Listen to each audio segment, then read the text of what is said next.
Hi students, I'm Dr. Bhavna. In this lecture, we are going to continue with the same topic of ecosystems. So in the last class, we already have started with what are the components, and the last component became that is nothing but nutrient cycling. So in the last class, we have discussed about the numerous topics that are related to that of ecological succession. What is primary, what is secondary ecological succession. Already I have repeated it twice. If anyone have missed the class, just go to the last class and check it out, as well as the last video, that is ecological 7. So under ecosystems, again we have started with the numerous topics that are related to like primary succession, secondary succession, how it is varying, as well as hierarchy, mesarch, xerarchy. And again I have told you about reed swamp stage, marsh meadow stage, as well as I have told you about the next stages like big plants and forests. So you have to understand their lichens, usually lichens.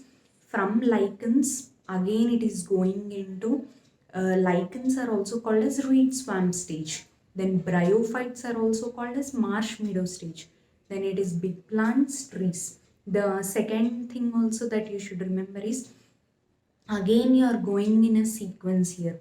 That is nothing but the first one which is associated is the usually in aquatic ecosystem it is angiosperms, then it is hydrophytes, phytoplanktons, angiosperms, hydrophytes, then it is plants. So submerged, free floating, big plants and forests.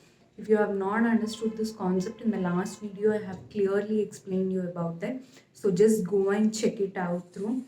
Then the next we are going to start with the another component of ecosystem, that is nothing but nutrient cycling. So in the nutrient cycling,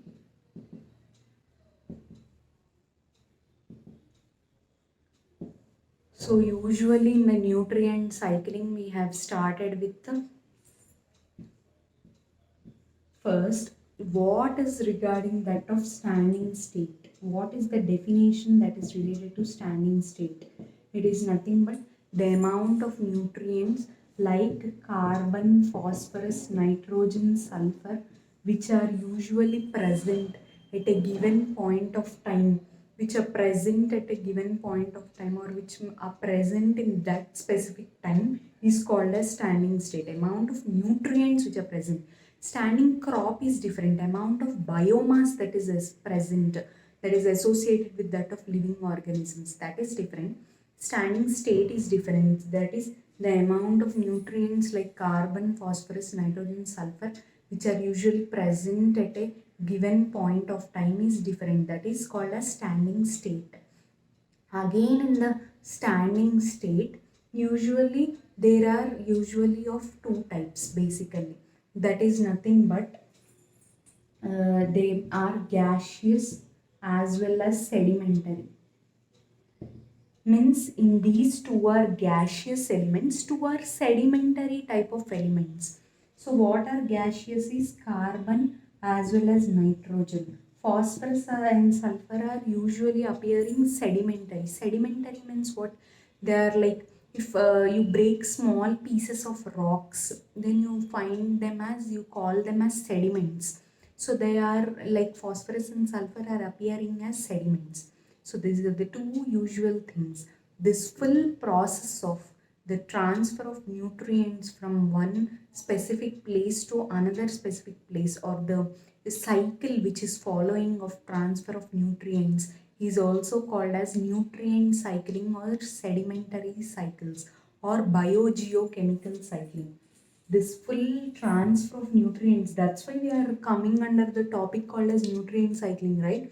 Means amount of nutrients that are usually transferred from one place to another, you say it as nutrient cycling, the cycle which is followed, or you say it as biogeochemical cycles. So this is about that. Then later we have started with the numerous environmental factors are also associated with that of nutrient cycling. What are the environmental factors which are associated? They are nothing but soil, temperature. These all will affect that of nutrient cycling, weathering process of the soil, all the numerous climatic conditions which are taking place. Everything will affect this nutrient cycling. And again, after that, when we have started with the new topic, then we are describing in specific about two elements. They are nothing but carbon as well as phosphorus.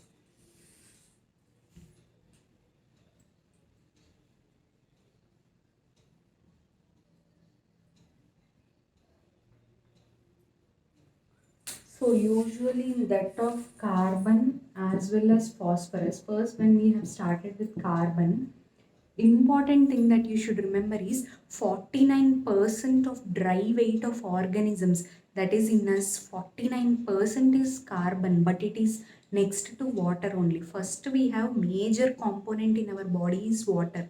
After that 49% is carbon only, because we release so much amount of carbon dioxide, right? We inhale oxygen, we exhale carbon dioxide. So usually it is 49% of dry weight of organisms. Rest 71% of the carbon. What is happening to this 71%? Where it is usually found?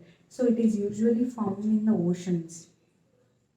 So much amount of carbon dioxide is released into the Earth's atmosphere. So much and so much amount of carbon dioxide is released. So this is usually contributing to so much amount of carbon that is usually released. So it is 49% of dry weight of organisms, 71% is that of for that of oceans. So the rest, see, carbon dioxide. In this carbon dioxide, carbon is present. So much amount of carbon dioxide is usually released into the Earth's crust. By whom it is released? It is usually released by producers, consumers. Then the third thing, it is by detrivores or by decomposition process. Detrivores, I told you about decomposition, what are the organisms which we call. So that all is like related to that of decomposition. So producers, consumers, detrivores, all of them are releasing carbon dioxide. Producers means what? Plants. They are releasing so much amount of carbon dioxide. Consumers, we humans.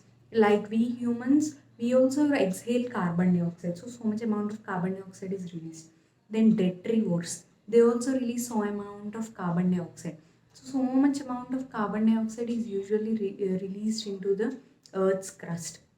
And by plants, so much through the process of photosynthesis only, so much amount of carbon dioxide is usually released.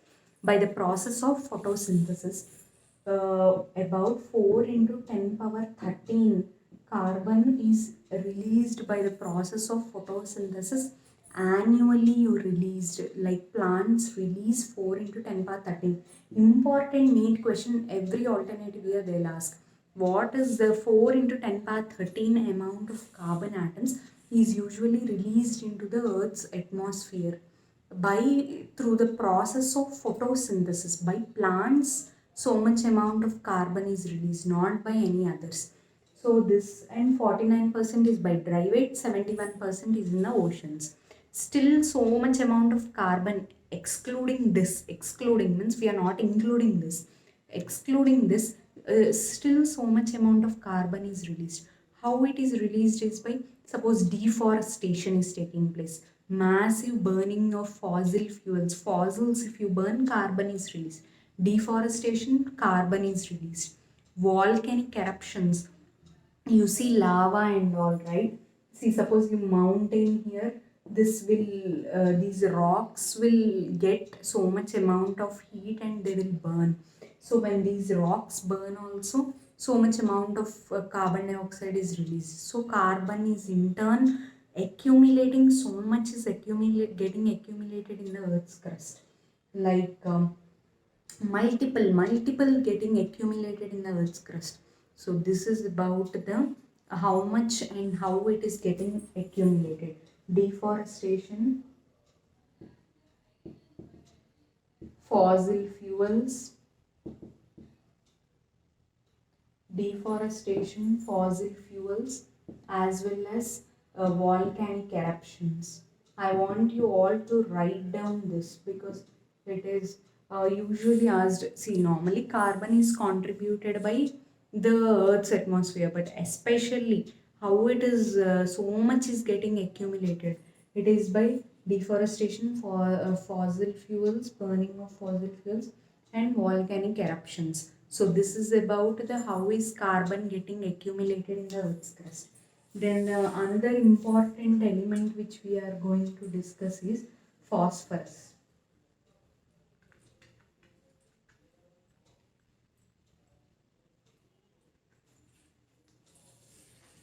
Suppose in that of phosphorus, now how it is getting, where do you see the phosphorus? Usually phosphorus is usually the biological membranes. It is usually seen in the biological membranes. The major component of biological membranes as well as nucleic acids and energy transfer systems. Biological membranes like DNA, RNA and all, there you see so much amount of phosphorus. The nucleic acids you see, adenine, thiosin, there you see so much amount of phosphorus. And when energy is transferred from one place to another also, so much amount of, so that's why phosphorus is also called as, is a major component. Majority is present in biological membranes, nucleic acids and energy transfer systems. So there so much amount of phosphorus is present. Then still where you find it, you see in shells, bones, teeth, so much amounts of phosphorus is usually seen. Shells, bones, teeth. And when rocks are weathered, means when rocks usually break, when weathering process will take place and so much amount of rocks are burned, usually these rocks they'll go into the like plants, they are absorbed by the roots of the plants. So usually when rocks are weathered,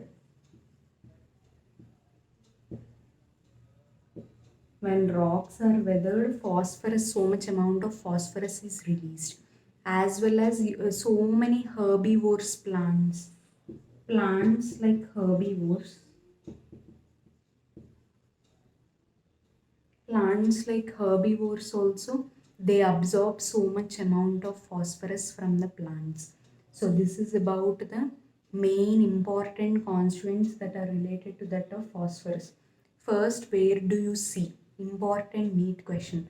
They'll not ask like this. They'll give you options. The major component of biological membranes, nucleic acids or energy transfer systems is, they'll give you options like carbon, nitrogen, phosphorus or sulfur. It is phosphorus. We have discussed only about two elements. Those two are only important.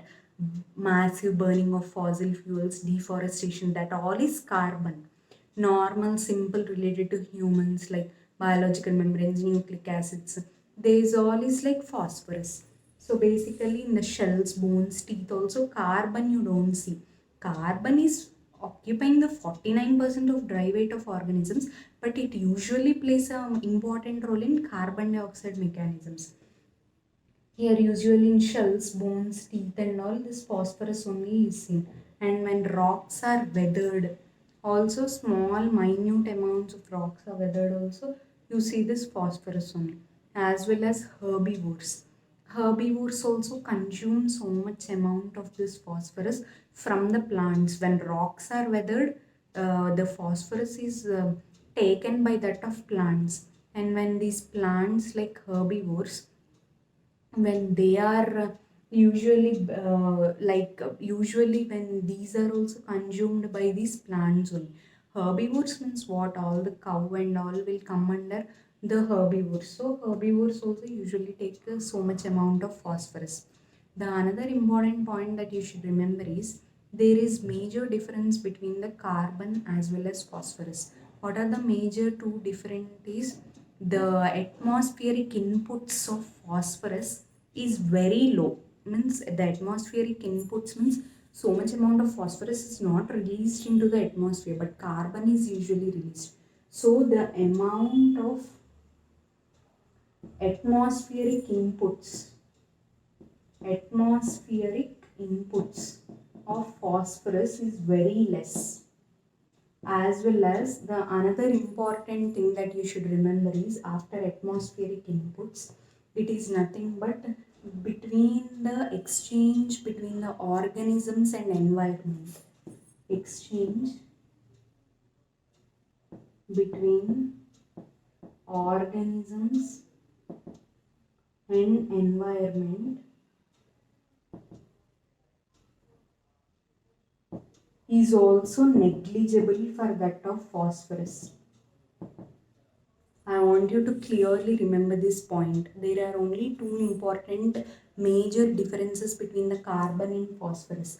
They are nothing but the atmospheric inputs of carbon is very less than that of phosphorus. The atmospheric of phosphorus is as well as exchange between the organisms and environment for that of phosphorus is usually negligible.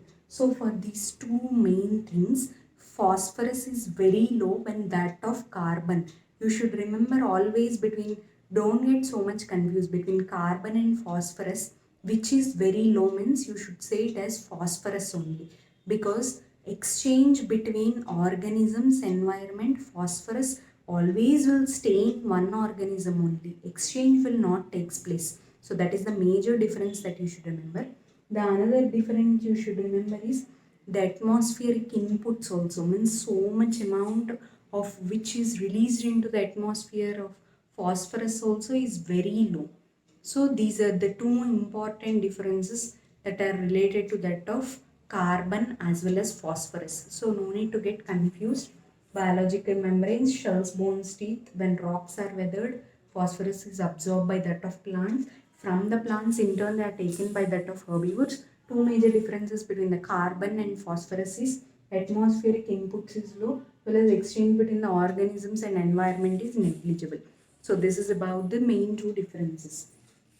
Then the last topic for that of ecosystem is ecosystem services. Majorly it is ecosystem services which are taking place. So ecosystem services. For the ecosystem like services, so much is usually contributed by the ecosystem. So numerous scientists have given the price tag for that of ecosystem. See, we are taking so much from the ecosystem. Ecosystem is usually providing so many services for us. So how it is providing? So we should give in return something for it. So usually the scientists have classified that giving as it as rupees, price tags they are giving. Suppose Robert Constanza, a famous scientist as well as important NEET question, is classifying US 33 trillion dollars. He is giving the price tag for ecosystem services. He is giving about 33 trillions. If you give also, it is not sufficient because the ecosystem is usually providing many services for us. So usually how we should spend 33 trillions we should spend for what ecosystem is giving. Do anyone have so much of money? No person is having that much amount for the world. So he's specifying we should give 33 trillions for these ecosystem is contributing in terms of plants for us to survive, numerous species to survive. This all ecosystem is providing, earth is providing so much amount of space for us. For that, if you give money to the earth, then it should be about 33 trillion tons you should give money. But according to but how much we are actually giving is like 11 millions is usually contributed, because 11 million only is very high, like it is like gross national productivity. How much gross national productivity we are spending on them is related to that of 11 million. We should actually triple times we should spend, but actually we are spending only 11 million, which is only more for that of gross national productivity. So Robert Constanza and his colleagues have given a price tag for the ecosystem services for which it is spending so much of money. So it is US 33 trillions as well as 11 million of gross national productivity. So this is about the ecosystem services and how much it is usually contributing, these ecosystems, how much is contributed by what. That is very important in NEET point of view.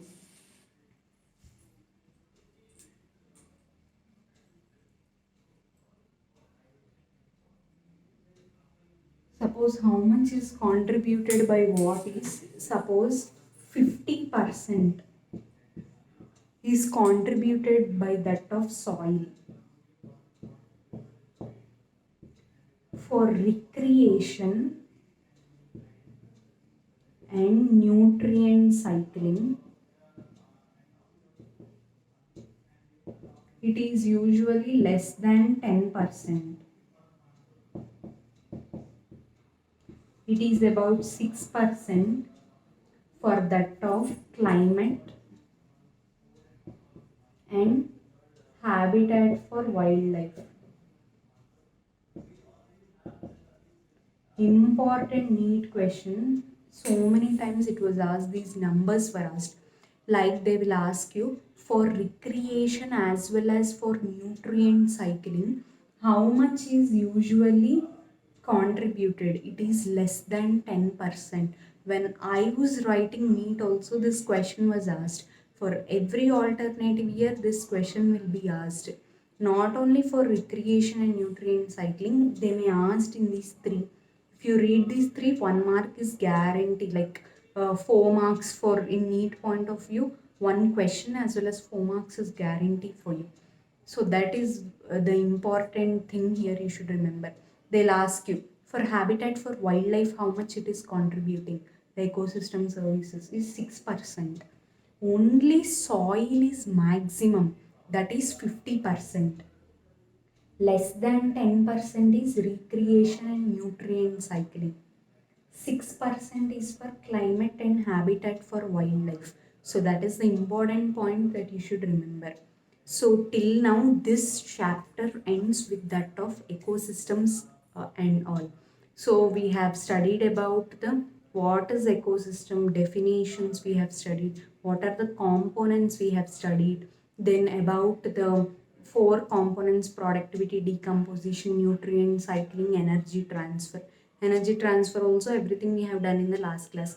In this class ecological pyramids and all we have done. In this class we have started with nutrient cycling, the last component, and in the nutrient cycling again we have seen about gaseous, sedimentary, what is standing state. Definitions here are important.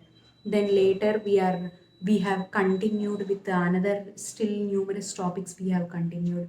We have told about the carbon cycle as well as phosphorus cycle, burning of fossil fuels or deforestation. If I asked, it is carbon cycle. Suppose for phosphorus, if I ask, for phosphorus again we can like we can specify it for phosphorus is nothing but we should specify it like biological membranes, shells, bones, teeth and all. Again we have specified for that. Then we have seen about what are the ecosystem services, who have price tagged the for the ecosystem services. They'll ask in the NEET. That is nothing but Robert Constanza and his colleagues. So what they have done, US $33 trillion they have given for that of this price tag for that of ecosystem services, as well as 11 millions they have given. Then next, how much the ecosystem services it is contributing is 50% is for that of soil, less than 10%. 50% maximum is soil, less than 10% is recreations. Means suppose we go for recreation spots like parks and all, so that is for recreation. Nutrient cycling means the amount of nutrients there's a transferred, I told you, from one place to another, like carbon, phosphorus, those all are coming under less than 10%. 6% is climate. Numerous climatic changes will take place, as well as habitat for wildlife, like zoos and all. If you go also for habitat for wildlife, that is all contributing about 6% for that of ecosystem services. So this is about the main ecosystem services which are associated with that of Robert Constanza and his colleagues, the famous scientists, so you should remember. So this ends with the topic of ecosystem. I'll just give introduction about the biodiversity and its conservation. So in the next class, we will continue a major about the biodiversity and its conservation. Biodiversity and conservation, very, very important in NEET point of view, because so many numericals will be there which you have to understand. So I'll just start with biodiversity and its conservation.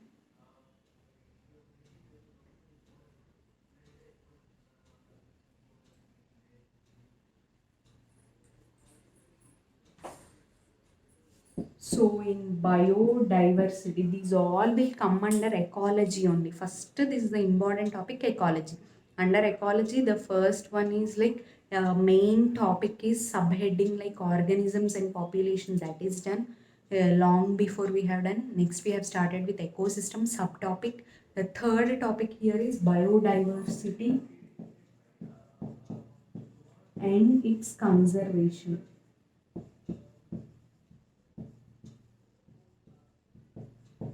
Biodiversity and its conservation. Under biodiversity and its conservation, again what we have seen is, like suppose if some alien species come to our planet, what we will see, they'll see so much species diversity will be there. They will wonder what so many like species diversities are present. Means numerous types of species will be present, numerous plants are present, they're widely distributed, numerous geographical areas are present. This full term which we are referring to as diversity among the different organizations or among different species, numerous varieties which you see is called as biodiversity. Means numerous species we see. This term of biodiversity was given by the famous scientist called as Edward Wilson. Edward Wilson has given the famous name of biodiversity, and he is describing diversity among various levels of organizations. He is describing about that. Then basically, normally we see there are species richness which is taking place, as well as the important point that you should remember about biodiversity is we all should protect the biodiversity. Means we should save the species and all, or else at one time we only can't survive. So biodiversity and its conservation is a very important point here you should describe. So basically about biodiversity, when we are starting, usually we see 20,000 species of orchids and 3 lakh species of beetles. These numericals are very important. How many types of species usually we find? Those are nothing but 20,000 species of orchids and 3 lakh species of beetles and 20,000 fishes. Of orchids, 3 lakh species of beetles, 20,000 fishes, as well as 20,000 species of ants you see. Usually there are usually of 4 different types which you should, as well as here the main important thing that you should remember is these all are like different types of species which you see. The important point here you should remember is the numericals. 20,000 orchids, 20,000 ants, 20,000 fishes, 3 lakh species of beetles. These all are multiple diversity which is contributing to the earth's surface. So we should not neglect these and we should conserve all this. So again, this biodiversity is usually of 3 types. It is genetic diversity,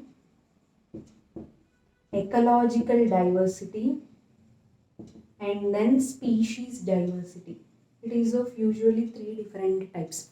In the next class, we will clearly differentiate and distinguish between what are the three different types, where it is usually seen. Suppose we are talking about our India, so we will talk about only in terms of India, where mostly we see species and all, and how is it India contributing on the Earth's surface, how it is usually contributing and all usually we will see in the next class, and we will clearly distinguish about what is how to conserve the what are the hotspots which are present, what are the species which are getting extinct, and what is exactly biodiversity, how animals are surviving. Everything we will see in the next class. Okay.